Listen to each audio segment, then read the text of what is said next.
Well, good morning from the Manzanar airstrip.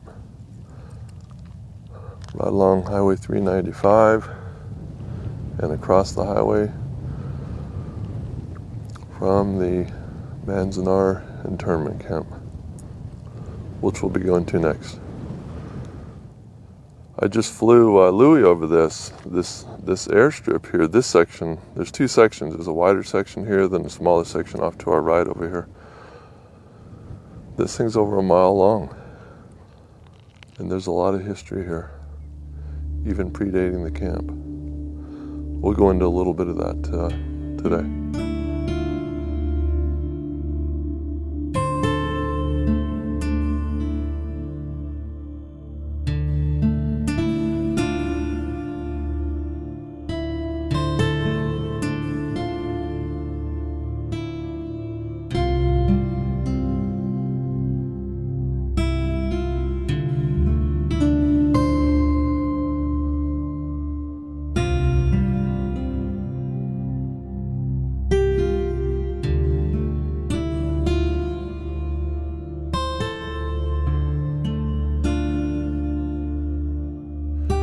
How do you reconcile that and make it okay?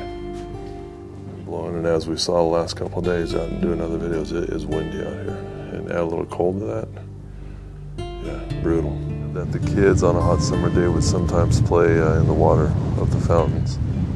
These are actually the steps to the houses that were here. Oh wow, you can actually walk over this? I'm sure there's living things besides myself walking through there.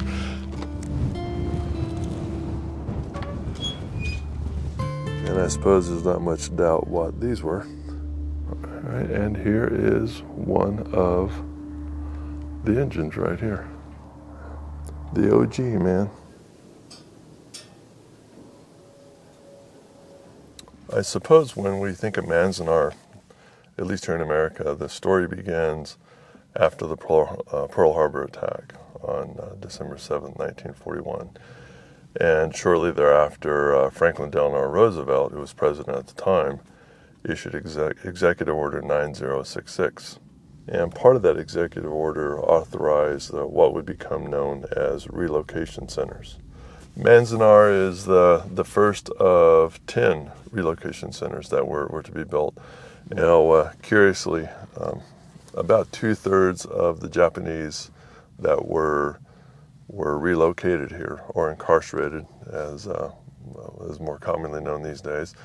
About 2/3 of that population were not just here at Manzanar, but throughout the 10 camps. Again, by the way, there were about 120,000 roughly that were relocated. Out of that 120,000, about 2/3 were actually American citizens.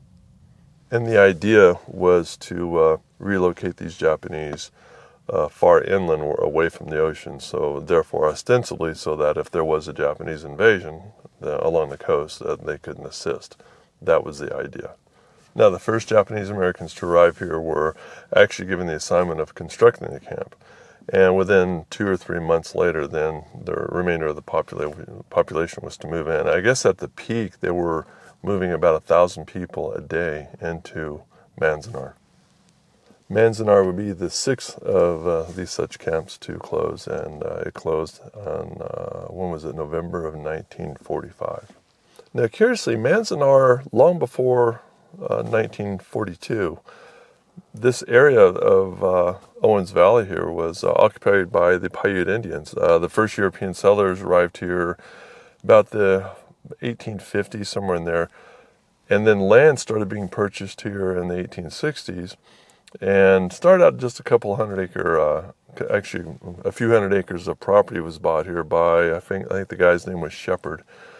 Purchased it. He actually hired some of the Paiutes to come help him put the crops in the ground and get things growing, and in just a few years he had over 2,000 acres of orchards growing here in this area.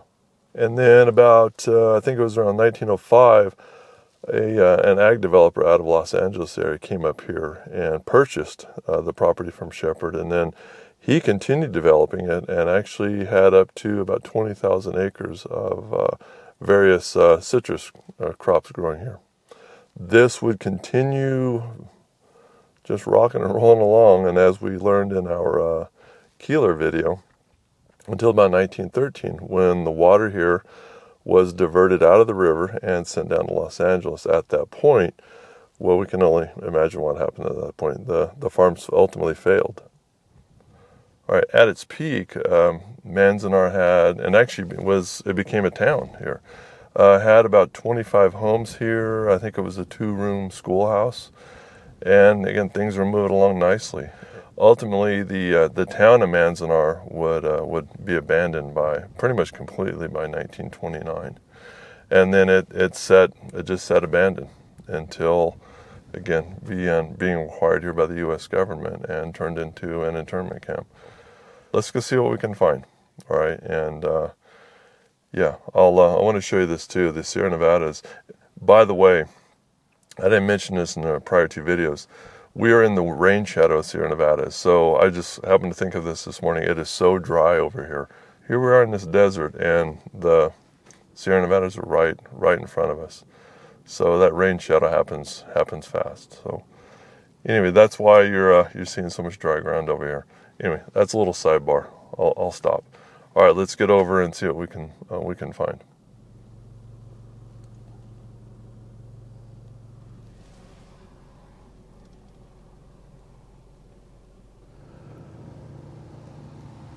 Yeah, that's a pretty powerful symbol of what's going on. So there were 8 of these around Manzanar. The view from the tower of the camp. But here's what's curious. So it would have been basically looking out this way here, with most of the camp over in this direction.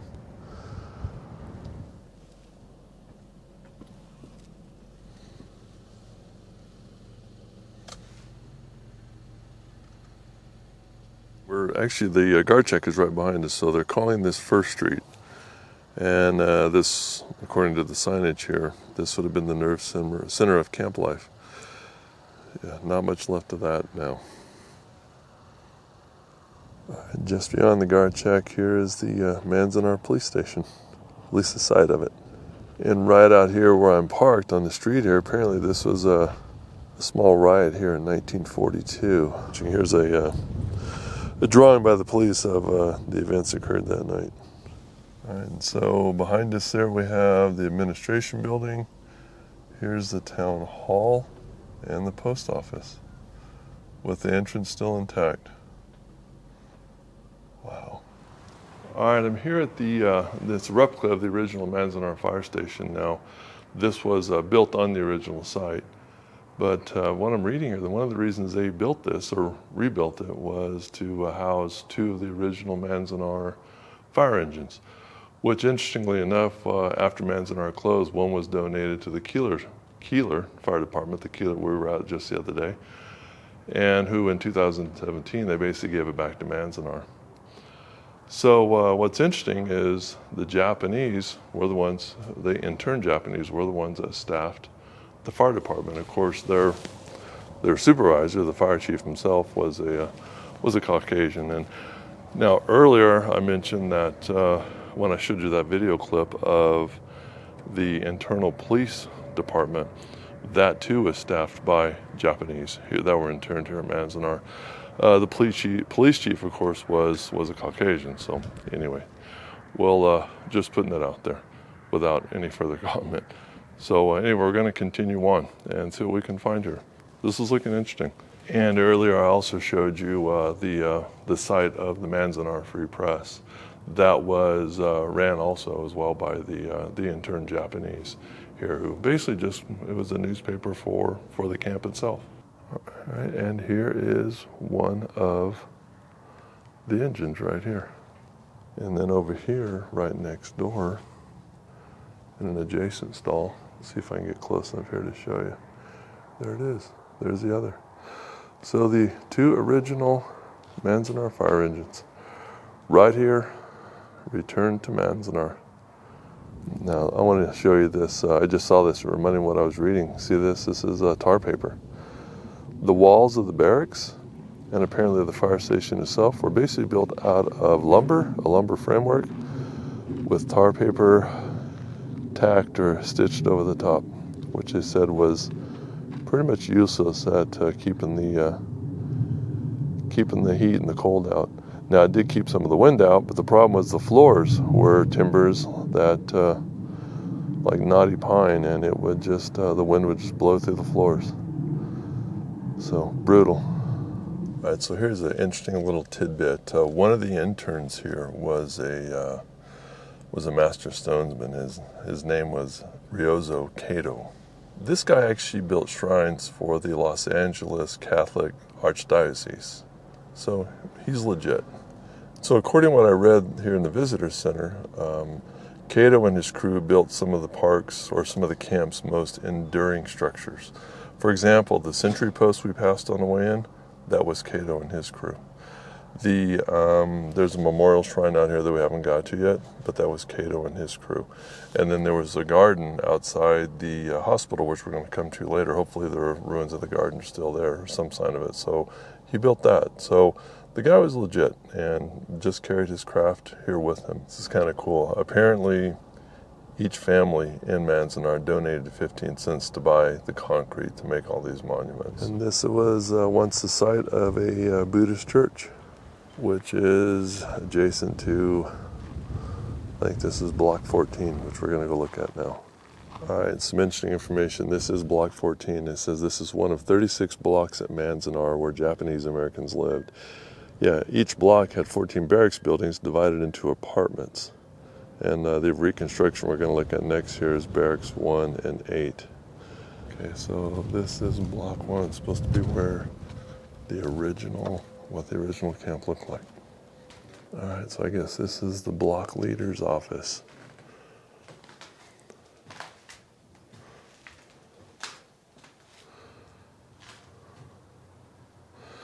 Basically said block managers or their assistants chronicled activities and daily reports to town hall.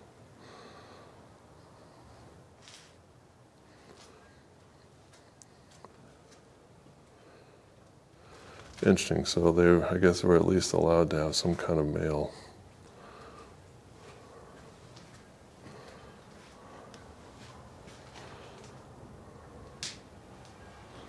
All right, so we've now moved next door. And these are the living quarters. Yeah, this would have been busy and crowded. And yeah, definitely not a whole lot of privacy here.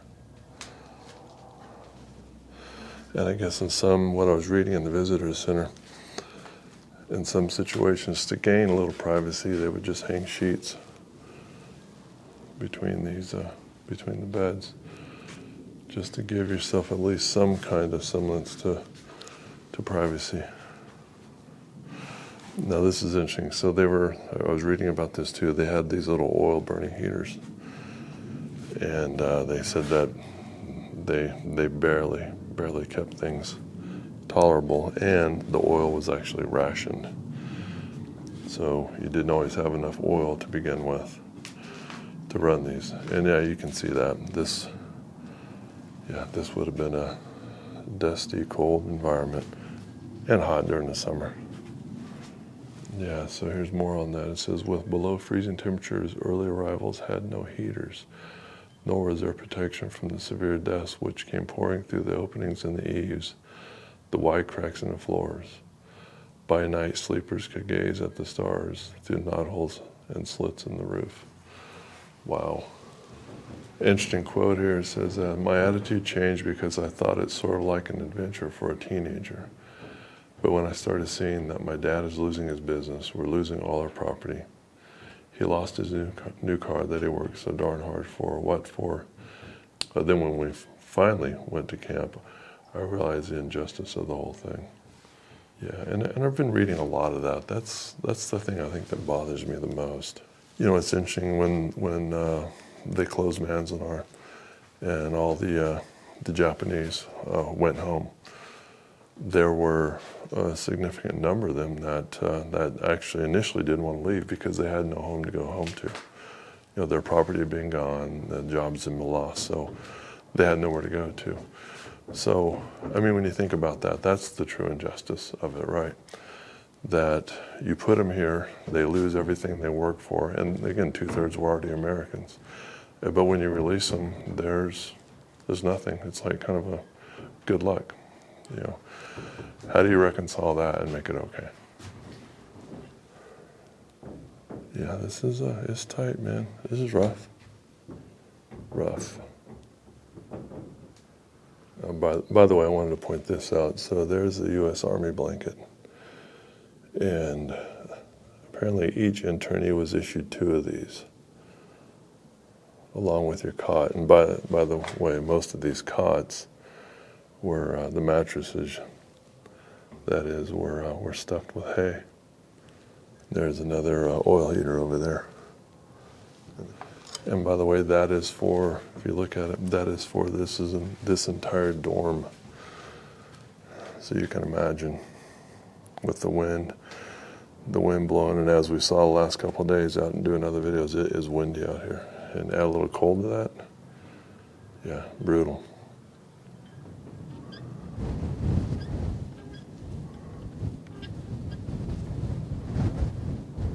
All right, earlier I mentioned I was in the visitor center, which that's what that building is right there. That is the original high school or school building that they built for Manzanar. But that also served as a community center. And again, this is during the time that the Japanese were interned. That also served as a community center, and they held dances there and so on and so forth. So it's cool to see it still standing. I didn't shoot any video inside because it's now a visitor center and kind of a museum, so it looks nothing like it would have back in the day. But definitely worth going to if you're ever in the area. It's fascinating. Sad, but fascinating. Looks like what was a fence there to keep the basketballs in. Here's a basketball court. And the concrete footings for the barracks post. I like the fountain here. I was reading something inside. They said that the kids on a hot summer day would sometimes play in the water of the fountains. So you wonder if that's what went on here, right? This is in front of the barracks building. You wonder if this maybe was a garden area. By the way, Mount Whitney is off in that direction over there, in the background behind the tree. Just maybe 13 miles down the road. And the old slab from the men's latrine. And I suppose there's not much doubt what these were. These are where the had 8 toilets attached. Ooh, those are close. We'll head over to the women's latrine. Maybe we can kind of help piece this together. And this is the old the side of the laundry building. So I read too that the vast majority of these buildings, all but a few of these buildings, were dismantled and removed after Manzanar closed. All right, the women's latrine. 10 toilets, serving about 300 people. And then I guess eventually one day they finally did put some partitions between them, but not for a while. And then here's the wash basin. And then the group shower. Yeah, everybody showered together. So now we're looking at, that was a shower drain that we saw. So the men's latrine laid out the same way. Yeah, no privacy here, boys and girls.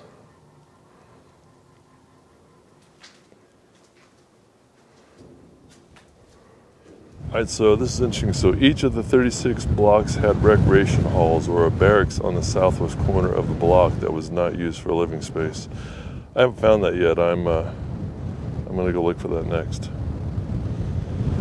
So basically what they did in the recreation halls, it was a library, a church, a classroom, and places to learn, a place to learn art and music. Let's go see what we can find. But first, I'm going to go to the mess hall. Oh, look at this. Okay, this is the ironing room. Look at that, the approach is still there. Wow.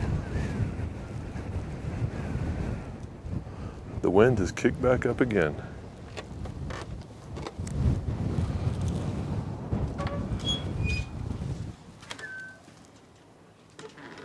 All right, and here we are in the mess hall. Yeah, I can see this could be tight. Oh, so here's where you got your food. Right here. You get what they give you.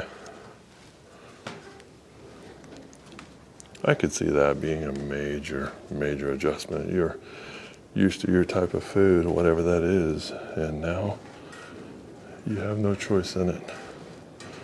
Look at this. Ooh. Wow, look at that. 3 ovens in that bad boy. Hear that rattling? That's actually the wind blowing through the windows here.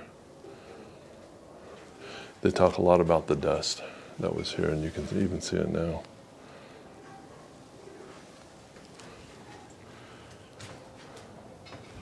Oh, there's a little, that's the oil pump. So these are diesel fired ranges and ovens. Oh, this is interesting. So they said people created spaces hidden from the WRA's gaze, which WRA is the organization that more or less ran this place. And so the internees would dig these secret storage units and keep their goodies in there.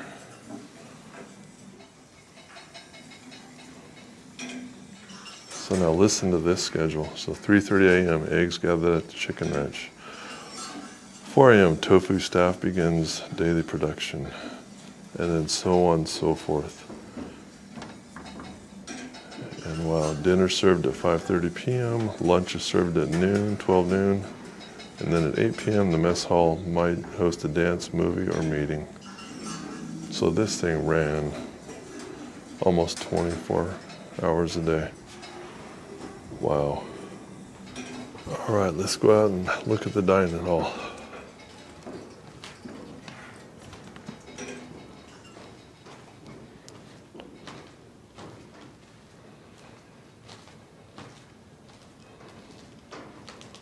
So it's interesting, they said that internees established more than 50 social clubs at Manzanar, often using mess halls as dance floors, movie theaters, and meeting rooms.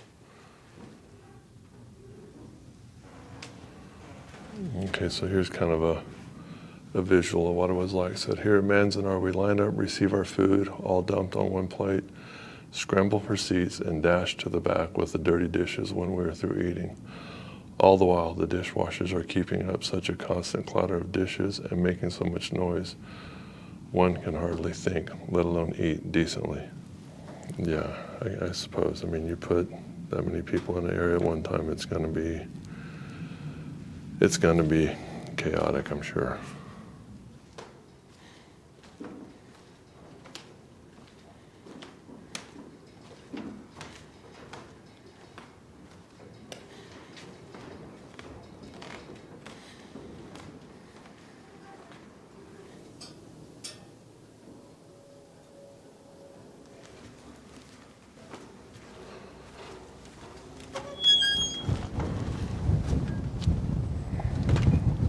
All right, and this is where the baseball fields were.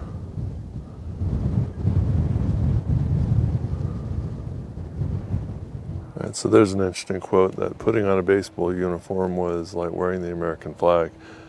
So by 1942, they're saying here that they had nearly 100 men's and 14 women's softball teams. I like these names. The team names Scorpions, Padres, Has-Beens. And this is interesting too. They said teams like the San Fernando Aces and San Pedro Gophers came intact. The teams came intact to the camp, and so they use the same names as they used in their pre-war communities. Now here's what's interesting, you guys. So these playing fields, wonderful as they are, the original designers built these big open spaces as fire breaks. So if you have a fire out there on the scrub, it can't get into camp because of these fire breaks. And because these breaks are so large, that's where these sporting events would take place. So kind of a dual purpose thing.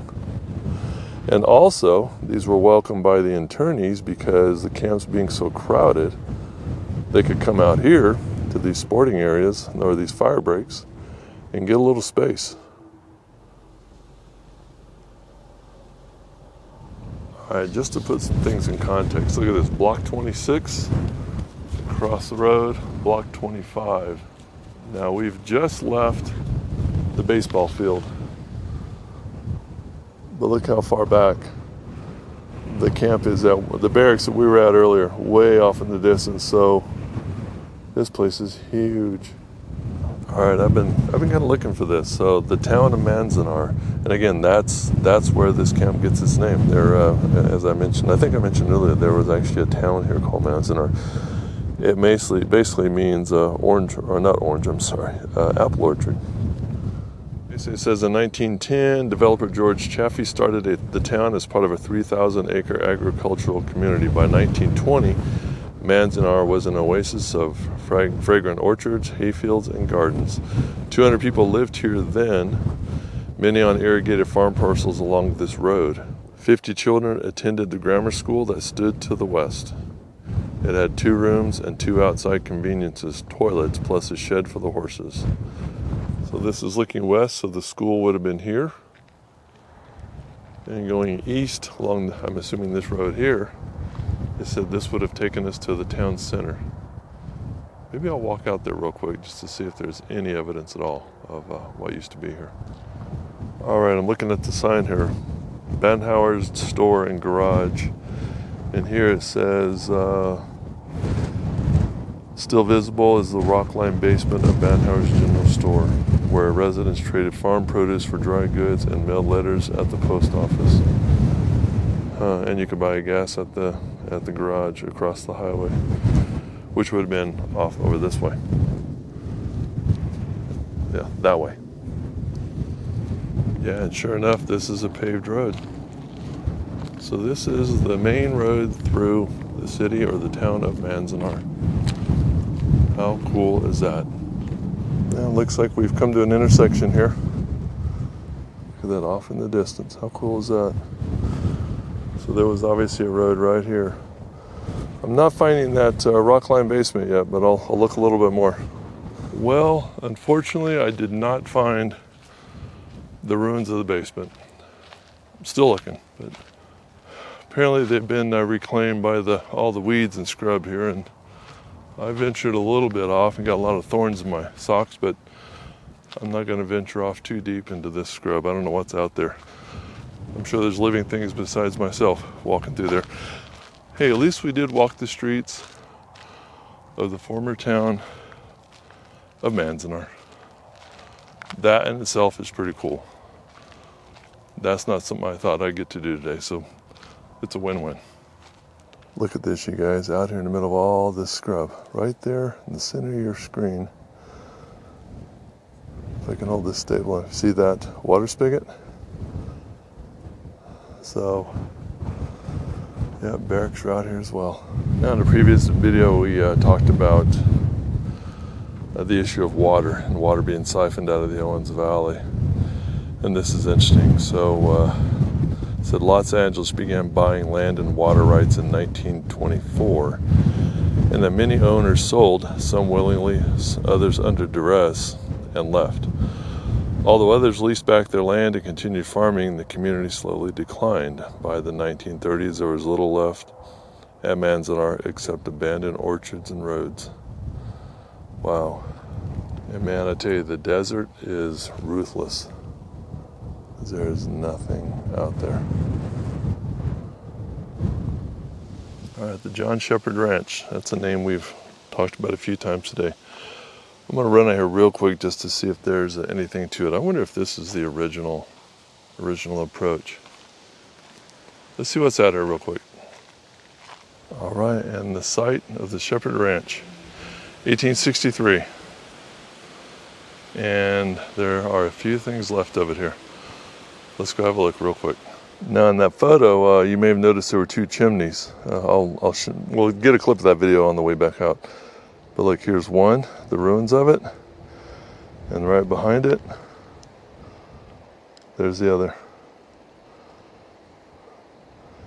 That's 1863 heating right there, right? Yeah, so our home would have set right through here, right across this way here. Definitely have your privacy even today. All right, so there we are. There's one chimney here, the other over right in there. And then we come down here. There it is. 1, 2. Now another cool little piece of information I hadn't read before. So basically Shepard, the landowner, retired and sold the ranch to water developer George Chaffee, which we know Chaffee Owens Valley Improvement Company. They're the ones that built the town of Manzanar. And actually Chaffee used this for his office of operations. How about that? How about that? Wilder Apple Orchard, town of Manzanar. On the way to the Rose Garden. So I'm wondering, in 1943, I'm wondering if this is an original stonework. I know we're near the hospital, so I'm thinking maybe it is. Wow, look at this.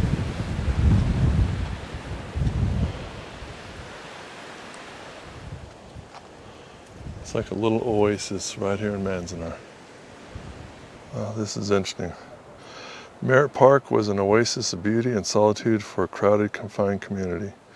Meandering paths and waterways, bridges, lawns, and flower gardens filled its 1.5 acres, delighting the senses and lifting the spirits of many who came here. Internee landscape designer, I'll just call his last name, Nishi, created the park in 1943, together with floriculturist Takamoto and a crew of internee workers, all employed by the War Relocation Authority. Here's an interesting quote. It said, "You could face away from the barracks, look past a tiny rapids toward the darkening mountains, and for a while not be a prisoner at all. You could hang suspended in some odd, almost lovely land you could not escape from, yet almost didn't want to leave." Wow. So read this, guys. Look at this. Over the decades, Merritt Park disappeared under several feet of sand. In 2008, Nishi's children and grandchildren returned to assist National Park Service staff and volunteers in unearthing the park.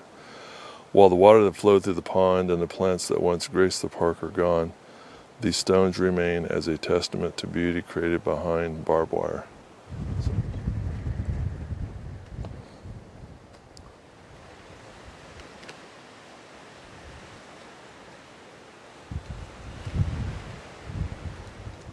Oh, wow. You can actually walk over this? Oh, boy. Huh, I guess so. Isn't this interesting? That's an interesting find. What a curious little piece of real estate out in the middle of all this. Wow. All right, y'all.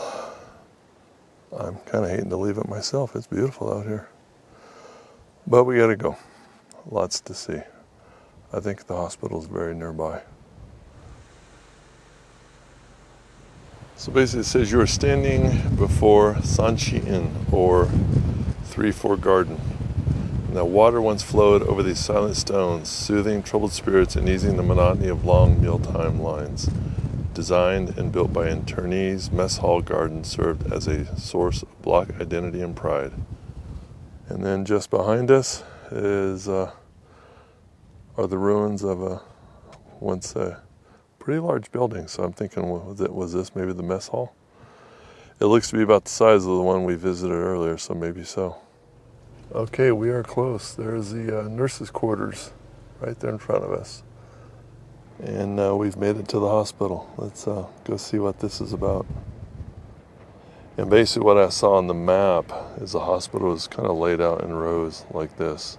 Right, so we have all these little footings in front of us, and then right out there, that's kind of consistent with what we saw on the map, that the buildings would have kind of gone in this, basically in a east to west direction. Pretty large facility. I mean, comparatively speaking to everything else here. Look at this stone pattern here.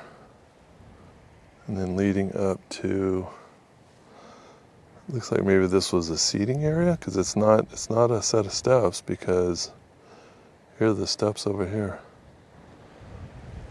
And then even over here, look, there's more over here. This is quite a complex. And to the south of the hospital, there's the doctor's quarters. And I'm looking, look over here, another pond.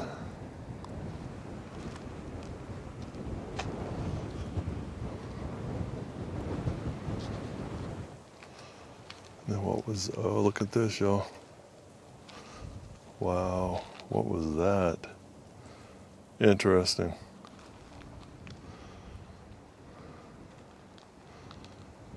All right, we've made it to what I think is the far western point of Manzanar. And this is a cemetery. Wow, this is amazing. Most of those who were buried here were removed. There's only a handful that remain after Manzanar closed. Most were, of course, brought back to their homes.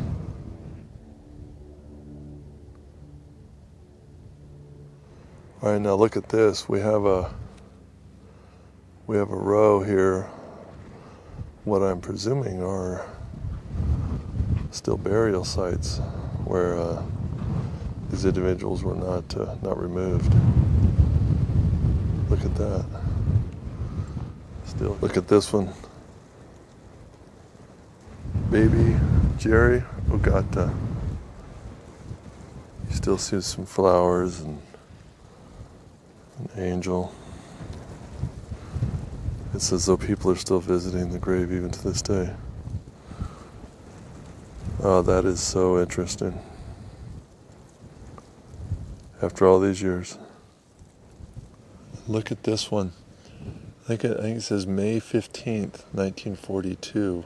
Ken Oshima. And there may be a second name there as well. Oh, wow, look at that.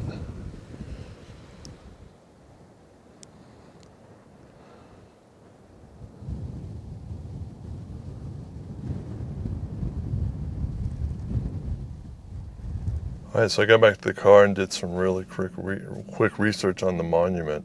That was built by a Ryozo Kato, if I'm saying it correctly, in 1943.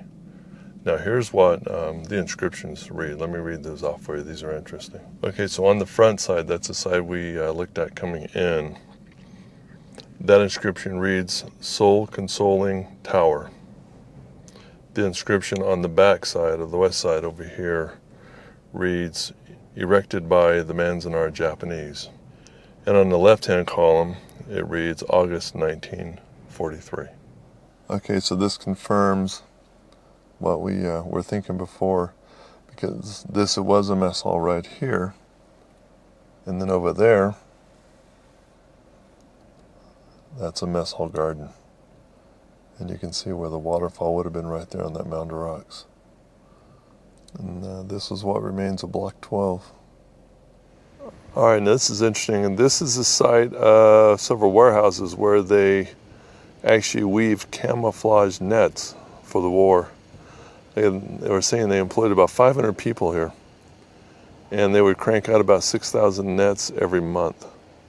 And then further to our east, over in that direction, there was actually a mattress factory that is saying they built over 4,000 mattresses before fire destroyed the factory, and was in 1943. And this is interesting, staff housing area. I like how they lay they painted the rock white so you can kind of see the layout of everything. If you can see that palm right in front of you, right in the center of your frame there, there's a circular thing around it. So I wonder if that was like a, oh look, we can actually drive over there. We're going to find out in a moment. Scratch that thought. Let's get to it in a moment. All right, look at these some ruins of some kind of structures going on here. Wow. All right, let's go see what's over there. All right, and just a little north of the housing unit this is the administration area. All right, so I guess this makes sense. This is your administrative staff, work here, live back that direction. All right, this is a great then and now photo. Look at that. Look at what we're working with there. And now let's come up here. This sign is right where that photographer was standing. Right here. That is fascinating. And by the way, the sign here is saying there were more than 400 people, staff that lived here. And they're saying here, lived within the same barbed wire fence that confined 11,000 Japanese Americans. But obviously those government workers enjoyed higher pay, better apartments, and freedom. And then what was it like to live here? And it's interesting, you're saying the older kids rode a school bus 6 miles north to Independence, which is just north of us on 395, while many of the younger ones attended school in Manzanar. And these structures remained until the early 1950s, and at that time they were rented to locals to help alleviate the post-war housing shortage. The buildings were later sold and moved to local communities where they remain. Okay, I'm not sure what this is in front of us, what purpose that served, but these are actually the steps to the houses that were here, and a sidewalk going between them. Look at that, that's not even solid. Wow, it's hollowed out. How about that? Obviously we don't know if that's original or not, but look at the way it's waving in the wind here. I wonder if that's like an original clothesline or something. Hard to believe that would still be standing, but that's been here a while. And look at that over there. You see more steps to houses along that same street. So I wonder what that was. I wonder if that was like a grocery store or a convenience store or maybe some kind of community building. Well, we may never know.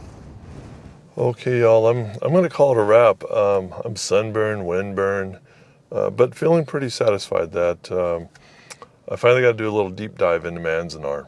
Of course, everybody's going to have their take on the events that led up to Manzanar and the subsequent events of that. Obviously, it goes with that being said, this is kind of a black eye in the history of America. You know, maybe it's like one of those guys once said about the Civil War that, sometimes things have to happen so they never happen again.